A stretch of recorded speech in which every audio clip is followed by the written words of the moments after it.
할렐루야. 예, 반갑습니다. 이번 주에는 또 우리 많은 분들이 섬겨주시고 또 도와주셔서 수요일에 이 지역에 있는 많은 분들 우리가 삼계탕 접대로 잘 섬겼습니다.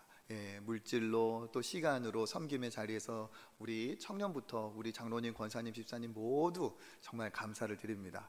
예, 못 오신 분도 계시고 또 궁금하신 분들도 계실 것 같죠? 그래서 현장 우리 영상 보고 말씀 전하겠습니다.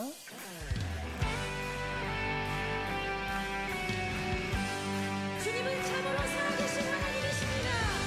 부활하신 주님 그 날을 찬양합니다.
안녕하세요. 우리 어르신들 환영하고 축복합니다. 이정도의 네, 오늘 귀한 자리에 오셔서 정말 감사드립니다.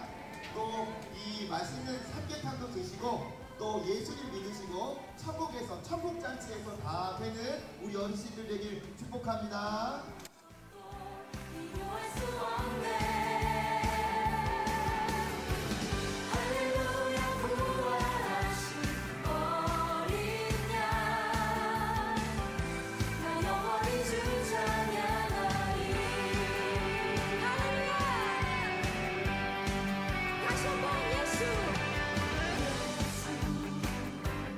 살아계신 모든 것 다스리시네. 모든 것 다스리시네. 그렇습니다. 저 처음 왔는데 정말 막 은혜 받았어요. 감사합니다. 맛있고 감사하고 고맙습니다. 너무너무 잘하고 재밌게 잘 먹었어요. 재밌었어요. 잘 먹고 감사해요. 초청교회에서 해마다 따뜻하게 동네 주민을 자치를 해주실 때 너무 맛있고요. 김치도 맛집이에요.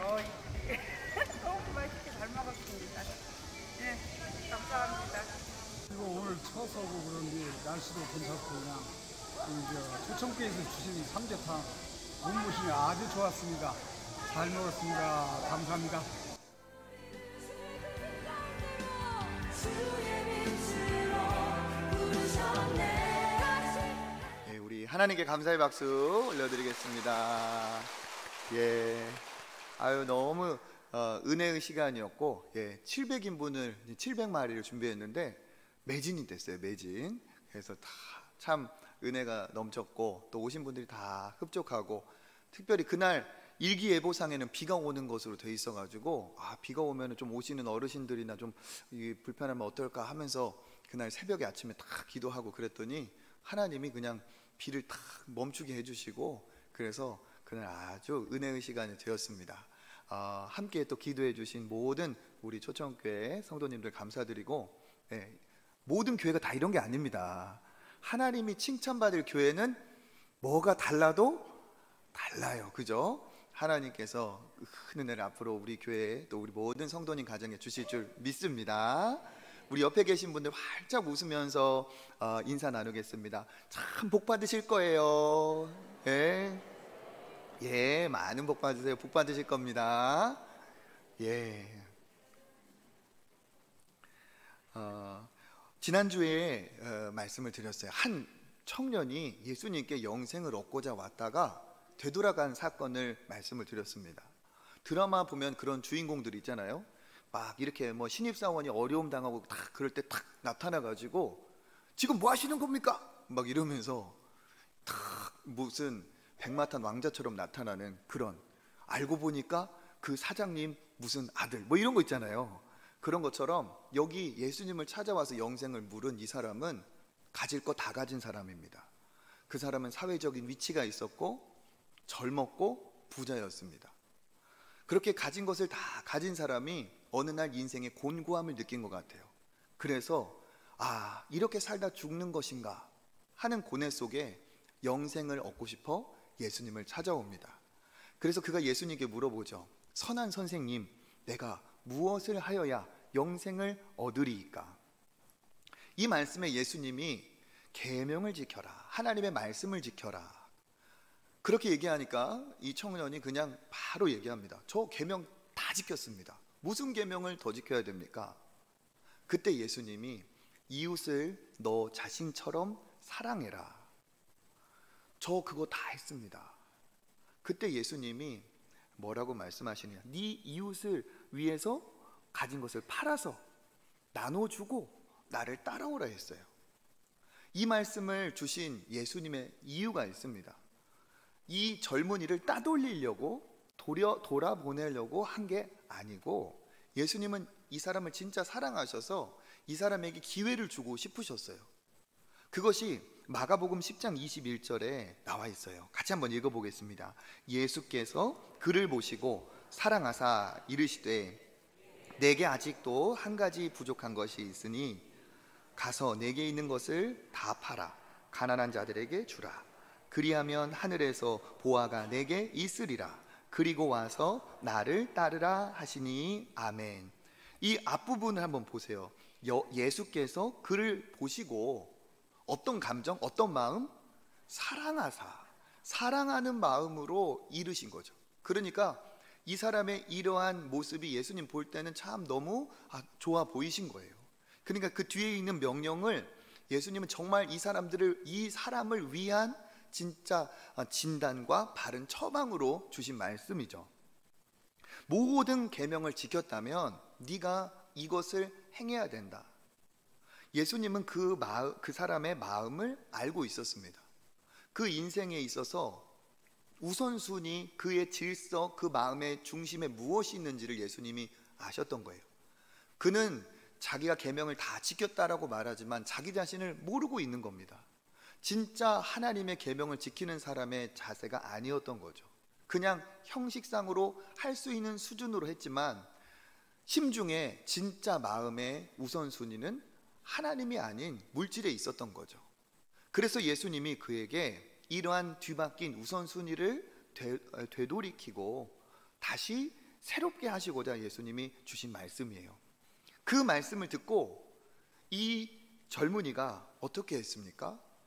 우리 마태복음 19장 22절 읽어보겠습니다. 그 청년이 재물이 많음으로 이 말씀을 듣고 근심하며 가니라. 아멘.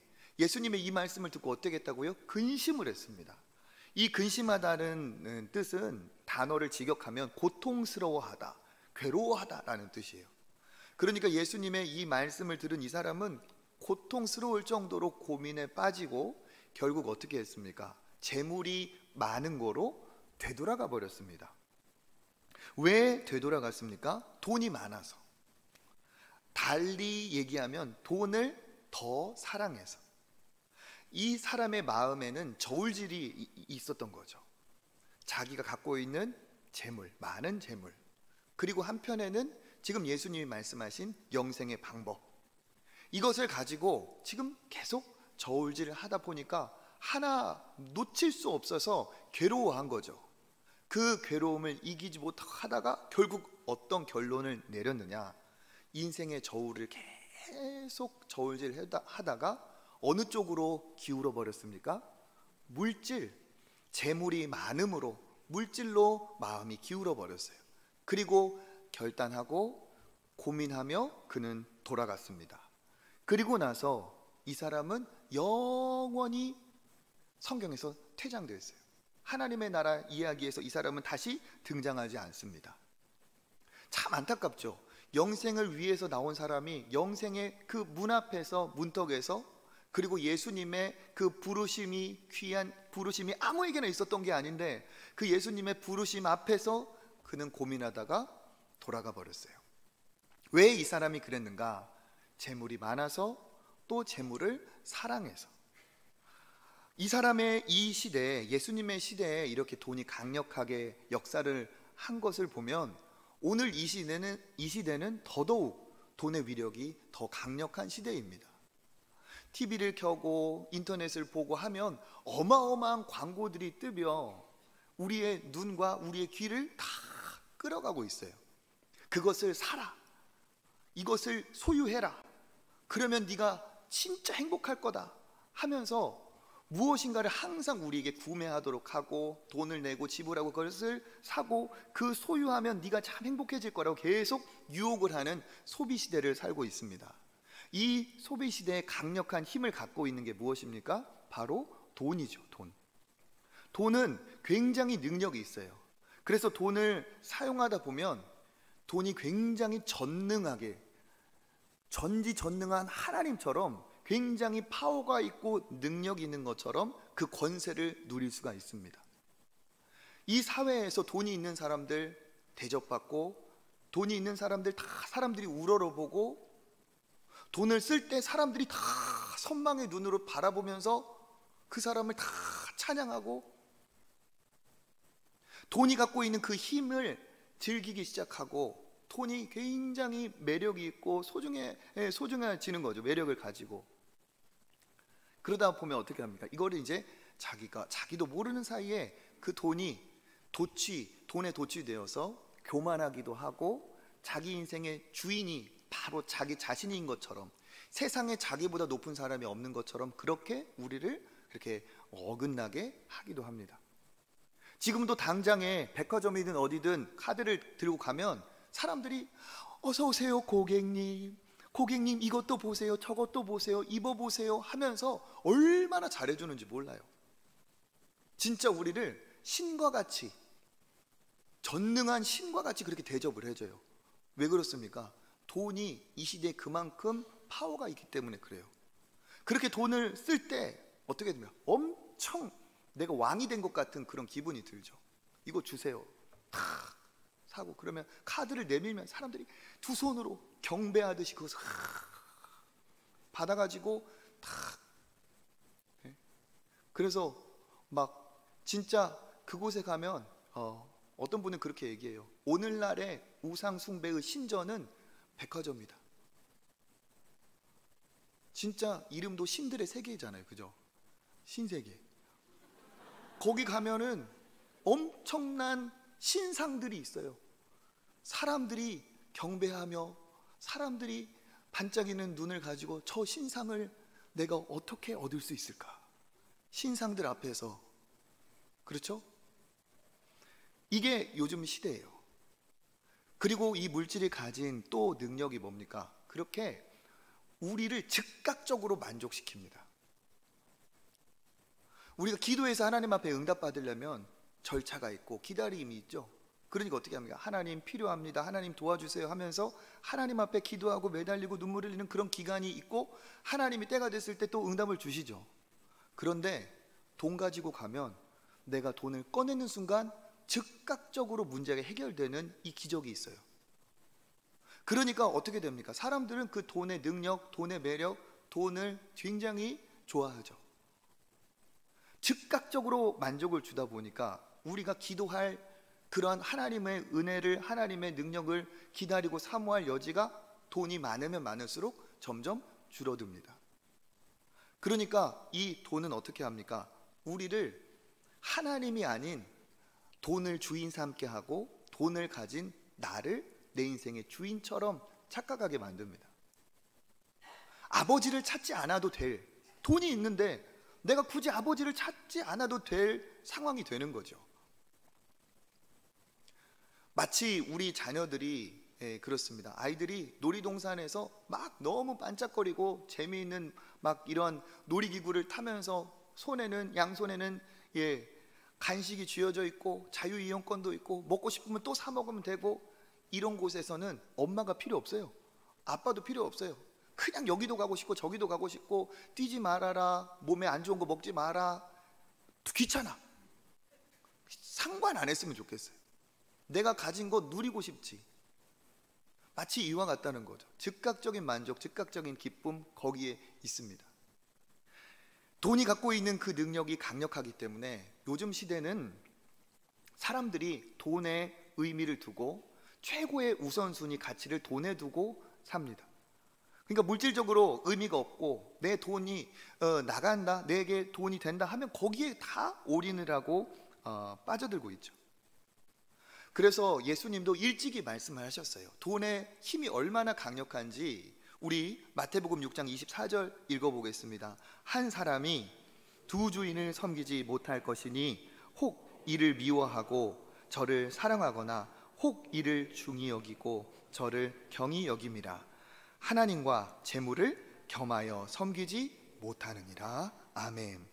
우리가 두 주인을 섬기지 못하는데 한 주인은 하나님이신데 그 하나님과 대결을 할 정도로 강력한 힘으로 맞짱을 뜨면서 우리 인생의 주인 노릇을 할 수 있는 강력한 것이 있는데 그것이 무엇입니까? 재물이라 하였습니다. 그래서 이 시대도 사실은 돈이 안 되면 다 의미가 없다고 하는 사람들도 많이 있고, 돈이 최고의 가치라고 하는 사람들도 진짜 많이 있고, 과한 사람은 그 돈 때문에 악한 일도 행하게 합니다. 돈이 문제예요. 돈이. 이 돈을 원하는 사람들은 돈이 안 되는데 왜 교회 가냐? 주일에 일해야지, 주일에 돈 벌어야지. 신앙도 돈보다 전혀 앞설 수가 없습니다. 안 믿는 부모들인 경우 특히 이 돈을 집착을 하다 보면 자기 자식들이 부자가 되길 바래요. 자녀들이 가난해지면 어떡하나 두려워합니다.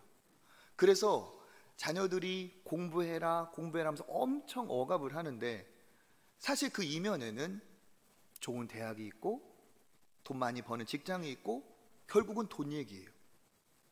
돈이 너무도 좋고 소중하다고 여기는 수준에서 멈추지 않고 이 돈이 없으면 어떻게 되나 이 돈 때문에 두려워하죠. 그래서 자녀들을 그렇게 밀어붙입니다. 그런 이야기를 듣는 자녀들은 공부를 하더라도 두려운 마음으로 공부를 해요. 그래, 그지 되면 어떡하나, 빌어먹고 사면 어떡하나, 나는 이런 두려움으로 공부를 하는데 공부가 재미있을 수가 없죠. 혹 공부를 잘한다 할지라도 자기의 진로가 돈과 뗄 수 없이 그렇게 흘러갑니다. 그래서 이 돈은 어떻게 하느냐? 즉각적인 만족을 주고 이 돈은 너 혼자 네 능력으로 살아갈 수 있다는 것을 계속 우리에게 심어주면서 우리를 하나님과 멀어지게 합니다. 영적인 고아를 만들어요. 고아를 만들어요. 그래서 우리가 잘 아는 누가복음 15장에 보면 탕자의 이야기가 나옵니다. 방탕한 아들. 이 방탕한 아들은 아버지가 있었는데 아버지보다 더 돈이 중요한 사람이었어요. 그래서 어떻게 합니까? 아버지의 돈을 빨리 좀 물려받아야 되는데 그러려면 어떻게 되느냐? 아버지가 돌아가셔야 내가 아버지 돈을 유산으로 받는 거예요. 그런데 아버지가 안 돌아가셔. 아버지 왜 이렇게 오래 사시는 거야? 이러면서 아버지 찾아가서 따진 거예요. 아버지 어차피 주실 거 지금 주시면 안 돼요? 그러면서 아버지에게 돈을 받아다가 어떻게 합니까? 먼 나라로 떠났다고 했어요. 성경에 보면 먼 나라로, 아버지의 영향이 미치지 않는 먼 나라로 가서 자기가 자기 인생의 주인 노릇하면서 방탕하게 그렇게 즐기며 삽니다. 그 결과가 어떻게 됩니까? 다 잃어버리고 거지꼴이 돼요.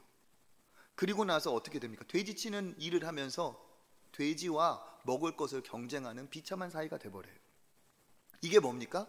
지금 당장에는 좋을 것 같지만 결국에는 그것을 목적으로 산 인생이 얼마나 피폐한 삶이 되는가를 말하고 있는 거예요. 아무리 놀이동산이 반짝이고 좋은 것들이 많고 내 주머니가 두둑하다 할지라도 밤이 되면 놀이동산 문 닫을 시간이 오는 거죠. 그러면 어떻게 됩니까? 부모가 없고 갈 곳이 없는 사람은 고아인 거예요. 마찬가지로 우리의 인생이 지금 이 땅에 사는 동안 돈이 제일 중요하고 강력한 힘을 발휘하는 것 같지만 결국 우리에게 있어서 돈이 전부가 되어서는 안 됩니다. 교회를 다니고 안 다니고를 떠나서 다 그렇게 생각하실 거예요. 돈이 인생의 목적이 된 사람이 얼마나 비인간적이 되고 피폐한 삶을 사는가. 신앙인들은 더더욱 이것을 깨달아야 됩니다. 왜 돈이 우선이 되면 안 되는지 예수님이 말씀을 하셨어요. 이 돈은 우리로 하여금 하나님으로부터 멀어지게 하고 독립만세를 외치게 해.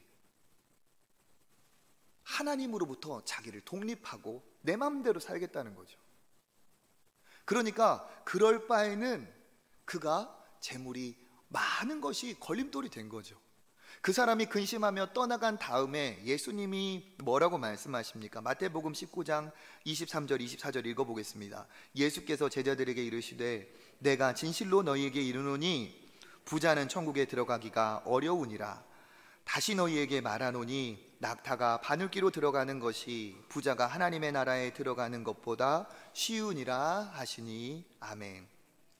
예수님이 뭐라고 말씀하십니까? 진실로 너희에게 말한다. 중요한 얘기라는 거예요. 진실로 너희에게 이르노니 부자가 천국에 들어가기가 어떻다?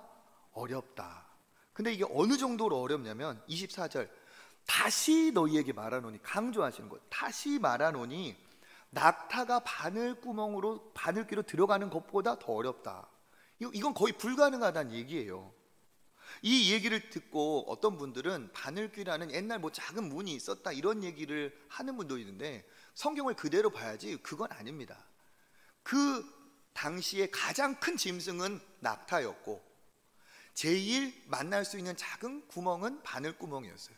그러니까 예수님이 무슨 얘기를 하시냐면 이렇게 재물을 사랑하는 부자, 이런 부자들은 하나님의 나라에 들어가기가 거의 불가능하다는 거예요. 이 말씀을 가지고 그러면 부자 되면 안 되겠구나, 천국은 가난한 사람만 가는구나, 그건 또 아니라는 거예요. 실제로 아브라함을 비롯한 많은 신앙의 위인들 중에서 믿음으로 산 사람들, 하나님 앞에 물질의 복을 받은 사람도 많았거든요. 그러니까 물질이 많고 적음의 문제라기보다는 이와 같은 우선순위, 삶에서 1순위가 바뀌어버린 이러한 부자들은 천국에 들어갈 수 없다는 거예요. 또 한 가지 우리가 기억해야 될 게 있는데 뭐냐, 아무래도 물질이 많으면 많을수록 더 정신 차려야 된다는 거죠. 왜 그렇습니까? 물질이 많으면 누릴 것도 많습니다. 물질이 많으면 할 수 있는 것도 많습니다. 그러니까 물질이 많으면 많을수록 우리가 하나님 앞에 우리가 무릎을 꿇고 하나님을 우리의 주인으로 삼아야 될 텐데, 물질이 많으면 많을수록 우리가 내 힘으로 내 능력을 의지할 수 더 있다는 거죠. 이 사람이 그러한 부자였기 때문에 예수님이 말씀하십니다. 그러한 부자는 낙타가 바늘귀로 들어가는 것보다 더 어렵다. 예수님도 이 얘기를 하셨지만 실제로 사탄이 예수님을 이와 같은 방법으로 예수님을 유혹하고 시험했던 때가 있어요. 예수님이 40일 금식을 하시고 나오셨을 때 사탄이 3가지 시험을 했습니다. 그 중에 한 시험이 바로 이 소유의 시험이죠. 마태복음 4장 8절과 9절 한번 읽어보겠습니다. 마귀가 또 그를 데리고 지극히 높은 산으로 가서 천하 만국과 그 영광을 보여 이르되 만일 내게 엎드려 경배하면 이 모든 것을 내게 주리라. 아멘. 마귀가 뭐라고 합니까? 높은 산에 올라가서 모든 영광을 보여주면서 네가 나에게 경배하면 이것을 다 주겠다. 마귀는 거짓말을 많이 하니까 이게 진심인지 거짓말인지 모르겠어요. 그런데 가만히 생각해 보면 마귀가 이거 진심이었을 수도 있겠다 이런 생각이 들어요. 왜냐? 마귀의 목적이 뭡니까? 네가 내게 엎드려 경배한다면 다 주겠다는 거잖아요. 마귀는 하나님께 경배하지 않고 자기를 숭배할 수 있다면 모든 것을 다 줄 수 있는 준비가 되어 있어요. 그렇지 않습니까? 우리가 성공하고 출세하는 대신에 그 영혼을 자기 것으로 삼을 수 있다면 마귀는 우리가 성공 출세하는 것을 도와줄 수도 있습니다. 왜? 그게 남는 장사이기 때문에. 다 주고도 그의 영혼을 내가 취할 수 있다면 그게 남는 장사이기 때문에 그래, 좋은 대학 보내줄게. 그 대신에 네 자식 내가 가져간다. 돈 많이 벌어. 유명한 사람 되고, 그래, 쓰고 싶은 대로 다 써라. 그 대신에 너의 영혼은 나의 것이다. 출세하고 성공하고 네가 취미 생활을 하든 네가 무엇을 즐기든 상관없다. 다 가져라. 대신에 내가 너의 영혼을 가져가면 나는 남는 장사다. 이게 사탄의 유혹이에요. 이것에 예수님이 뭐라고 반응을 하시느냐 읽어보겠습니다. 마태복음 4장 10절. 이에 예수께서 말씀하시되 사탄아 물러가라. 기록되었으되 주 너의 하나님께 경배하고 다만 그를 섬기라 하였느니라. 아멘. 어떻게? 기록되었으되. 하나님의 말씀이 뭐라고 쓰여 있냐? 예수님이 당당하게 선포하시는 거죠. 주 너의 하나님께 경배하고 다만 그만을 섬기라. 이게 하나님의 뜻이다. 나는 절대로 그런 것에 흔들리지 않고 나는 하나님만 섬기겠다. 이렇게 예수께서 마귀에게 호통을 치셨죠. 그러니까 어떻게 됩니까? 그 다음 11절. 이에 마귀는 예수를 떠나고 천사들이 그를 나와서 수종드니라. 아멘. 마귀는 예수님을 떠났어요. 무엇 한다고 하니까 나는 하나님만 섬기겠다 하니까 마귀가 떠났어요. 우리 역시도 마찬가지입니다. 결단하고 단호해야 돼요. 예수님이 당한 3가지 시험 중에 이 시험이 몇 번째였을까요? 첫 번째, 두 번째, 세 번째 중에 3번째 시험이었습니다. 우리가 시험도 1차 시험이 있고 2차 시험이 있고 3차 시험이 있어요. 난이도가 어떻게 될까요? 점점 높아지죠. 저는 마귀가 그렇게 교활하고 영적인 존재인데 이 시험을 3번째 그냥 두지 않았다고 생각합니다. 이게 굉장히 고단수의 시험이라는 거죠. 하나님께 경배하지 않으면 다 가질 수 있다. 다 갖고 그거 한 가지만 하면 된다는 거죠. 우리를 굉장히 혼란스럽게 만들고 유혹하는 대목입니다. 이 유혹을 마귀는 지금도 오늘도 이 소비사회, 물질사회, 만모니즘의 시대에 하고 있어요. 우리에게 돈보다 중요한 게 없다. 지금 무슨 얘기냐? 지금 예배 드릴 때냐? 학생들에게는 야, 너 시험 잘 봐야, 내신 좋아야, 그래야 좋은 대학 가고 좋은 직장 얻고 부자 될 거 아니야. 너 예배 나중에 드려. 나중에 대학 가서 할 수 있을 때. 지금 돈 벌어야지. 나중에. 무슨 건강이야. 건강? 그거 돈 있어야 그것도 신경 쓰는 거야. 나중에. 가정, 자식? 나중에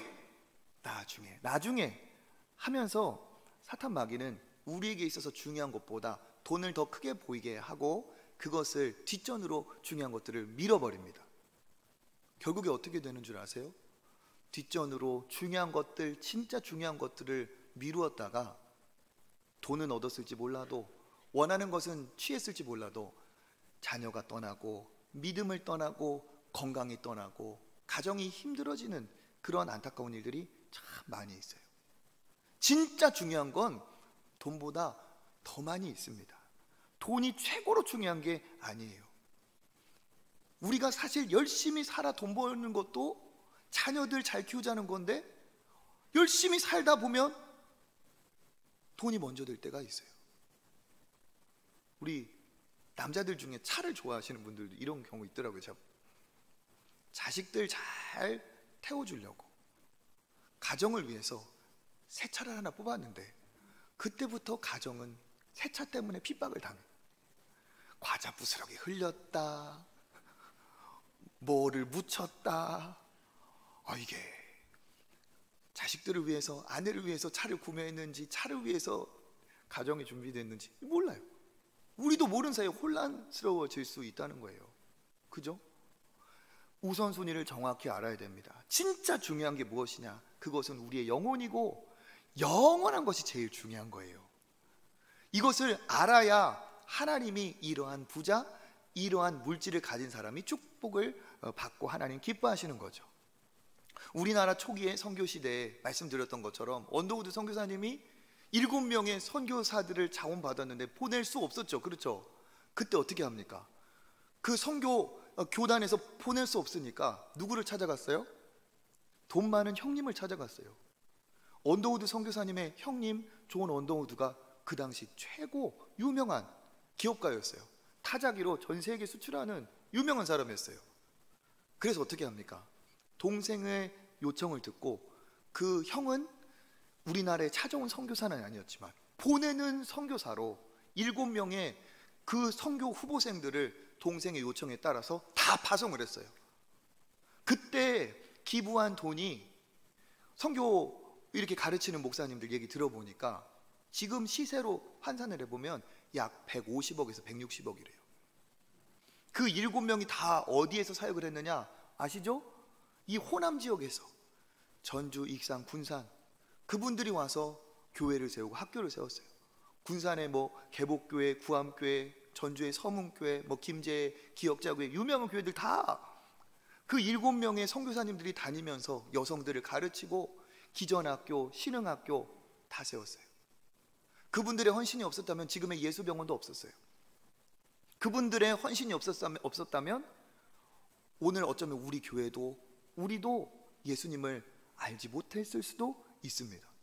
그 엄청난 헌신, 성경을 번역하고 학교를 세우고 그 7명의 선교사님들이 하셨는데 누가 있었기 때문에 이 일이 가능했느냐? 자기 동생을 위해 보내는 선교사로 기꺼이 물질을 헌신했던 그 형이 있었기 때문에 가능한 거예요. 여러분, 하나님이 부자를 싫어하시고 가난한 자들만 좋아하시는 것이 아닙니다. 하나님은 하나님을 사랑하는 사람을 기뻐하세요. 무엇보다 우선이 되면 안 돼요. 하나님만이 우선이 된 사람을 하나님 사랑하세요.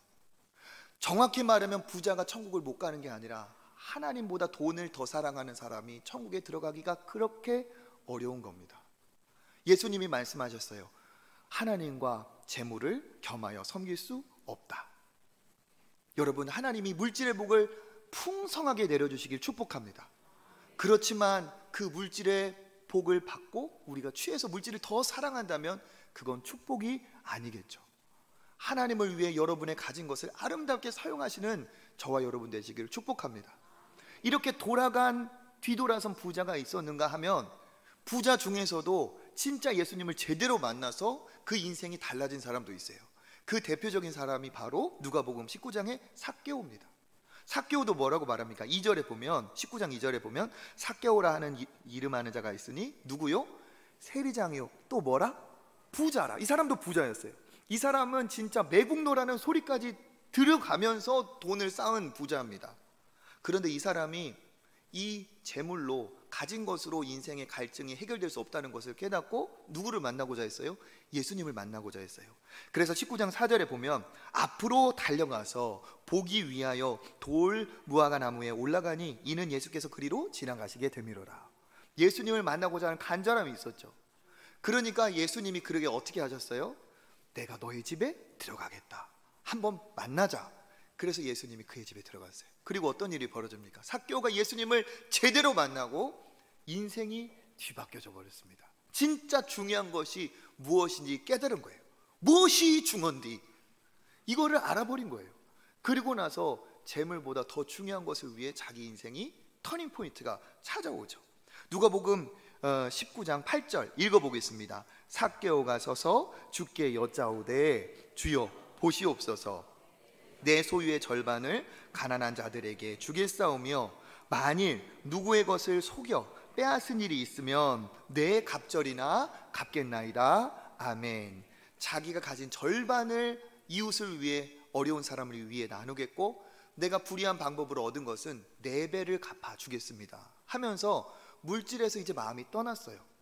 물질의 모든 것을 걸고 산 이 삭개오라는 사람은 하나님의 놀라운 은혜를 힘입고 예수로 인해서 그의 삶이 변화됐어요. 그러자 예수님이 뭐라고 선포하십니까? 19장 9절 같이 읽어보겠습니다. 예수께서 이르시되 오늘 구원이 이 집에 이르렀으니 이 사람도 아브라함의 자손이미로다. 아멘. 구원이 이 사람의 집에 이르렀다. 즉 영생을 얻었다. 부자 청년은 영생의 문 앞에서 돌아가 버렸지만 이 삭개오는 오히려 하나님께서 예수님께 더 큰 칭찬을 해주셨죠. 예수님의 그 십자가 죽음을 앞두고 헌신한 아름다운 여인 마리아라는 사람이 있습니다. 요한복음 12장 3절 그의 헌신을 읽어보겠습니다. 마리아는 지극히 비싼 향유 곧 순전한 나드 한 근을 가져다가 예수의 발에 붓고 자기 머리털로 그의 발을 닦으니 향유 냄새가 집에 가득하더라. 아멘. 예수님을 위해 베푼 이의 헌신이 무엇이었습니까? 지극히 비싼 향유 곧 순전한 나드 한 근. 요즘 시가로 계산하면 2천, 3천만 원 정도 되는 거예요. 자기의 소유의 전부라고 할 수 있는 것을 예수님을 위해 부었어요. 왜 그랬습니까? 예수님이 나의 구원자라는 것을 깨달았기 때문에 그랬어요. 그 비싼 것도 예수님께는 아깝지 않은 여인이 되었습니다. 이 여인은 예수님께 칭찬을 받고 가는 곳곳마다 이 여인의 아름다운 이야기가 지금도 전해지고 있습니다. 우리가 무엇을 위해 살아야 되는지 예수님은 말씀하고 있어요. 이게 단지 그때 찾아온 그 청년들에게만 하시는 말씀이 아닙니다. 우리도 마찬가지입니다. 여러분 다 하나님이 주시는 풍성한 물질의 복을 받으시는 여러분 되시기를 축복합니다. 그런데 물질만 많아서는 안 되는 거예요. 물질이 우리에게 최고의 목적이 되면 안 됩니다. 영적인 안목이 있어야 돼요. 이 사람은 물질이 많았다는 게 문제인 것 같지만 사실 달리 생각해 보면 물질보다 믿음이 작았던 게 문제예요. 물질이 이만큼 있다면 그에게 더 큰 믿음의 분량이 있었다면 그는 돌아서지 않았을 겁니다. 중요한 건 무엇이냐? 우리가 가난해지고 가난해져서 하나님밖에 붙들 그런 상황에 안 되는 이런 게 되는 게 아니라 하나님이 우리에게 얼마만큼의 물질을 주신다 할지라도 물질보다 더 큰 믿음을 갖기를 원해서 물질보다 더 큰 사랑으로 하나님을 사랑해서 우리가 좌로우로 치지 않고 하나님이 기뻐하시는 믿음의 길을 걸어갈 수 있는 것이 이게 축복입니다. 그래서 우리가 하나님 앞에 기도할 때 무엇도 기도해야겠습니까? 하나님 물질의 문제를 해결해 주십시오. 우리에게 풍요함을 주십시오. 일용할 양식을 주십시오. 이것도 기도해야 보다 더 큰 분량의 믿음을 저에게 주십시오. 이것도 기도해야 될 줄 믿습니다. 영적인 눈이 밝아져서 놓고 갈 것에 모든 것을 나의 영원한 것을 거는 여러분 되지 않기를 축복합니다. 이 땅에 있는 것으로 영원한 하늘의 보화를 쌓는 여러분 되시기를 축복합니다. 그래서 어떻게 해야 됩니까? 영적인 안목이 있어야 돼요. 내가 지금 무엇에 1순위를 두고 인생을 살아가고 있는가? 이 부자 청년은 자기도 몰랐죠. 예수님이 그렇게 말씀하시기 전까지 그렇게 물질을 사랑하는 줄 아마 몰랐을 거예요. 그런데 예수님이 말씀하시자 드러나 버렸습니다. 예수님은 우리를 아시는 분이고 우리 역시도 우선순위가 제대로 되기를 바라십니다. 하나님을 사랑하기를 바라고 하나님보다 더 사랑하는 것이 없기를 바라고 계세요. 교회를 다니는 우리조차 물질의 종이 될 수 있습니다. 그러면 어떻게 됩니까? 물질의 종이 되면 참 인생이 고달파져요. 하나님 앞에 무릎을 꿇은 사람은 다른 것에 무릎 꿇을 필요가 없어요. 그런데 물질에 무릎을 꿇은 사람은 무릎 꿇을 일이 참 많습니다.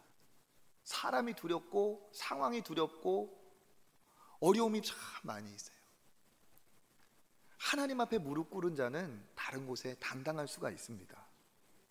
여러분 믿음의 우선순위가 바로 되시기를 축복합니다. 예수님이 이렇게 말씀하실 때 예수님이 무슨 자격으로 이렇게까지 얘기하시나 이렇게 할 수도 있지만 예수님이 어떤 분이신지를 잠깐만 생각해봐도 우리는 당연하다는 걸 알 수 있어요. 예수님은 어떤 분이시냐? 하늘의 모든 영광을 가지신 구원자, 창조주 하나님의 아들. 그 예수께서 어떻게 하셨습니까? 모든 영광을 다 비우고 이 땅에 종의 형체를 가져 사람의 모습으로 오셨어요. 왜 오셨습니까? 죄와 사망으로 죽을 수밖에 없는 영원히 멸망당할 나를 위해, 저와 여러분을 위해 예수님이 이 땅에 오셨습니다. 그래서 예수님이 어디까지 낮아지셨느냐? 십자가를 짊어지고 우리를 위해 죽기까지, 자기 생명을 내어주시기까지 낮아지셨어요. 그러니까 우리를 위해서 다 내어주신 거라는 거예요. 예수님은 우리를 위해 이미 다 내어주셨어요. 예수님이 십자가에 못 박힐 때 무엇을 가졌습니까? 십자가에 못 박히는 죄수는 속옷까지 다 벗김을 당하는 거예요. 예수님은 알몸으로 십자가를 짊어지셨어요. 십자가에 알몸으로 달리셨어요. 그건 뭐냐? 우리를 살리기 위해서 진짜 모든 것을 다 우리 때문에 다 포기하고 버리신 겁니다. 예수님이 그렇게 우리를 위해서 십자가에서 조롱과 핍박과 생명까지 내어주시는 이러한 희생을 하셨기 때문에, 우리를 향한 그 사랑으로 우리를 포기하지 않고 그렇게 십자가에서 죽으셨기 때문에 우리가 하나님 앞에 믿음으로 말미암아 예수를 구원자로 영접하여 하나님의 자녀가 됩니다. 우리가 예수님의 이러한 놀라운 희생과 헌신으로 우리가 구원을 받았는데, 하나님보다 더 사랑하는 것이 있어서는 안 됩니다. 하나님보다 더 사랑하는 것이 있는 사람을 하나님 기뻐하지 않습니다. 하나님은 어떻게 하길 원하시느냐? 하나님이 우리의 인생의 최고 목적, 최고의 사랑이 되길 바라세요. 그런 사람에게 하나님께서 어떻게 하십니까? 이 모든 것을 더하시리라, 반드시 축복을 내려주십니다. 그래서 우리가 인생의 우선순위가 제대로 되고 우리를 사랑하신 그 예수님에 대한 그 신뢰로 여기에 기꺼이 우리가 순종할 수 있는 저와 여러분 되시기를 축복합니다. 그래서 물질의 시험은 지금 이 땅을 살아가는 사람들에게 반드시 오게 되어 있어요. 물질의 시험은 반드시 오게 되어 있어요. 그런데 그 물질의 시험을 이렇게 때우고 저렇게 때우고 하면 다시 반복되고 또 길어집니다. 이 물질의 시험 앞에서 내가 단호하게 예수님이 나의 인생의 최우선이라는 것을 내 믿음으로 보여야 될 때가 분명히 있어요. 그렇게 하나님 앞에 확실하게 물질의 신앙 고백이 있은 후 그 시험은 떠납니다. 아무리 많은 것을 가졌다 할지라도 하나님의 콧김, 하나님이 입김에 한번 부르시면 싹 날아갈게요. 그것이 물질이고 돈이에요. 절대로 그 돈이 나를 지켜줄 것 같지만 아닙니다. 있다가도 없는 게, 우리가 놓고 갈 게 다 그거예요. 어떠한 상황이라도 우리를 지켜주셔야 될 분, 참으로 평안을 주시는 분, 참된 보호자는 하나님 한 분밖에 없음을 믿습니다. 잠언에 보면 이런 기도가 있어요. 잠언 30장 8절과 9절 읽어보겠습니다. 곧 헛된 것과 거짓말을 내게서 멀리 하옵시며 나를 가난하게도 마옵시고 부하게도 마옵시고 오직 필요한 양식으로 나를 먹이시옵소서. 혹 내가 배불러서 하나님을 모른다 여호와가 누구냐 할까 하오며 혹 내가 가난하여 도둑질하고 하나님의 이름을 욕되게 할까 두려워함이니이다. 아멘. 정말 진실된 고백인 것 같아요. 그렇죠? 하나님, 저 가난하기도 싫습니다. 제가 가난 때문에 범죄하면 어떡합니까? 이해가 돼요. 그런데 그 다른 기도는 정말 우리에게 메시지가 됩니다. 가난하게도 마옵시고 또 뭐하게도 마옵시고 부하게도 마옵시고. 자기의 연약함을 인정을 하는 거죠. 왜 그렇습니까? 혹 내가 배가 불러가지고 하나님을 모른다 할까? 내가 여호와가 누구냐 할까? 내가 자신이 없습니다. 하나님, 그럴 바에는 제가 부하지 않는 게 좋을 것 같습니다. 하나님을 진짜 제대로 믿고 하나님의 사람답게 살려고 하는 이 지혜자의 고백을 하나님이 받으시고 얼마나 기특하게 여기셨을까요? 여러분, 하나님께서 여러분에게 큰 은혜와 복을 주시길 축복합니다. 그렇다면 우리가 우선순위가 제대로 돼야 돼요. 하나님이 최우선 우리의 주인이십니다. 그래서 디모데에게 바울은 이렇게 경고하고 있어요. 메시지를 줍니다. 디모데전서 6장 10절 돈을 사랑함이 일만하게 뿌리가 되나니 이것을 탐내는 자들은 미혹을 받아 믿음에서 떠나 많은 근심으로써 자기를 찔렀도다. 아멘. 뭐라고 말합니까? 구체적으로 돈이 더럽고 돈이 나쁜 게 아니라는 거예요. 무엇이 문제라는 겁니까? 돈을 사랑할 때 문제가 되는 거죠. 우리는 하나님을 사랑해야 됩니다. 그래서 우리의 부유함에 대해서 경각심을 일깨워주는 구절이 또 그 뒤에 나옵니다. 디모데전서 6장 17절부터 19절까지 읽어보겠습니다. 내가 이 세대에서 부한 자들을 명하여 마음을 높이지 말고 정함이 없는 재물에 소망을 두지 말고 오직 우리에게 모든 것을 후히 주사 누리게 하시는 하나님께 두며 선을 행하고 선한 사업을 많이 하고 나누어 주기를 좋아하며 너그러운 자가 되게 하라. 이것이 장래에 자기를 위하여 좋은 터를 쌓아 참된 생명을 취하는 것이라. 아멘. 참된 생명을 취하는 게 뭐라는 거예요? 재물에 소망을 두지 말고 모든 것을 후히 주사 누리게 하시는 하나님께 소망을 두어라. 그리고 어떻게 살아야 된다? 선을 행하고 선한 사업을 많이 하고 나누어 주기를 기뻐하고 돈 있다고 해서 인색하지 말고 너그럽게 행해야 이것이 뭐다? 참된 생명을 취하는 것이 바로 이것이다 얘기하고 있어요. 저와 여러분, 우리 초청교회는 다 이와 같은 사람 되기를 축복합니다. 그래서 오늘 말씀을 자기에게 적용하며 보면서 한번 돌아보세요. 나는 하나님 앞에 예배도 드리고 기도도 하는데, 신앙인인데 나에게 있어서 1순위는 무엇인가? 나는 무엇 때문에 고민하고 무엇 때문에 걱정하고 무엇 때문에 눈물 흘리는가? 나는 하나님의 나라를 위해, 불쌍한 영혼을 위해, 연약한 자들을 위해 그렇게 하는가? 아니면 내 지갑에, 수중에, 계좌에 그 물질 때문에 울고 웃는가? 우선순위가 제대로 돼야 하나님 앞에 아름다운 삶을 살 수 있어요.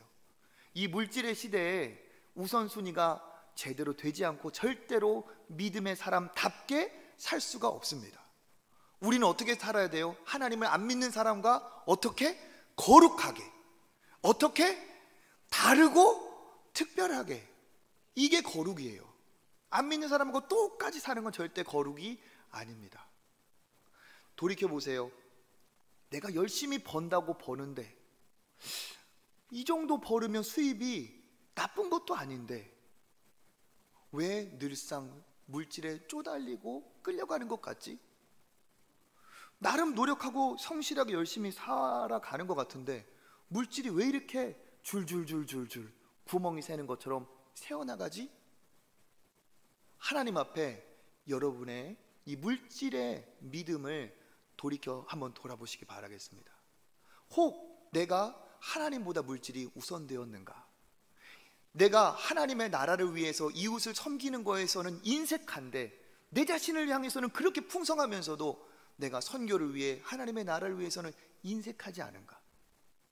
하나님이 나에게 주신 것이라고 말은 하지만 내 물질의 신앙의 고백 10의 1을 하나님 앞에 제대로 드리고 있는가? 여러분의 물질의 삶을 돌아보시기 바라겠습니다. 물질이 제대로 쓰여야 진정한 축복이고 하나님 나라의 보화가 분명히 우리에게 있을 줄 믿습니다. 그래서 섬길 기회가 있으면 기쁨으로 섬기고, 그렇죠? 아무나 섬기는 게 아니에요. 그렇죠? 기쁨으로 섬기고 하나님이 기뻐하신다면 자원하고 헌신하고, 이게 하나님이 기뻐하시는 물질을 가진 자의 축복인 줄 믿습니다. 혹여라도 하나님이 더 많은 물질의 복을 주셨다, 더더욱 깨어 노력하시길 바라겠습니다. 물질도 일종의 달란트죠. 그렇죠? 노래를 잘하는 사람이 노래로 봉사하고, 섬김을 잘하는 사람, 악기를 다루는 사람 악기로 섬기고, 물질을 가진 사람은 인색함이 아니라 자기의 물질로 더더욱 연약한 자들을 섬기고 나누고 베풀 때 하나님께서 기뻐하시고 더 큰 은혜와 복을 주실 줄 믿습니다. 그렇게 선한 영향력을 미치는 저와 여러분 되시기를 주님의 이름으로 축복합니다.